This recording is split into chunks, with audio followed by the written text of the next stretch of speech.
So yesterday I had a really interesting conversation with another host about how she turned around her short-term rental property. From when she started, she took over a guest house.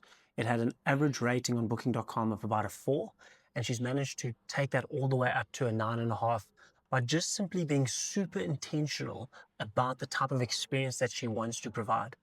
Now, bear in mind, if you're taking over a booking.com profile with a rating of 4, you've got a lot of work to do, right? It's an enormous amount to claw back from, because at the end of the day, like, it's not just one or two reviews that are going to turn that around. It's going to take a drastic change in the way in which you deliver your experience to guests.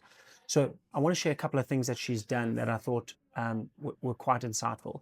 So she went and researched what five-star hotels, international standard hotels, are doing from an experience perspective, and then started implementing a couple of these things in their guest house.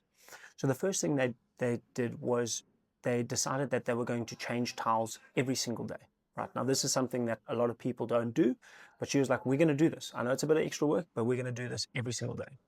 Another thing that she did was that she phoned every single guest that booked with her, and she was like, she wanted to find out what was the occasion, why were they coming there, and then providing tailored gifts or welcome gifts that were relating to their stay, so that, they just felt more welcome, right?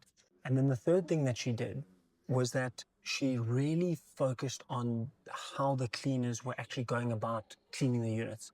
And she realized that a lot of the cleaners just really lack training, proper training.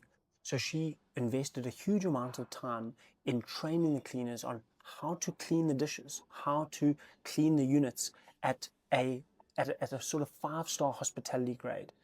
And these little changes, compounded over time, really started to make a difference. And as a result, they went from a listing that was hardly ever booked, struggling with occupancy, to now being constantly booked, not just on the weekends, but throughout the week. And it's been a radical change in the performance of this home. So I think that if you're wanting to be in the top 5% of hosts, you've got to think about, what can I do that 95% of people are not doing, right? And that's how you really differentiate.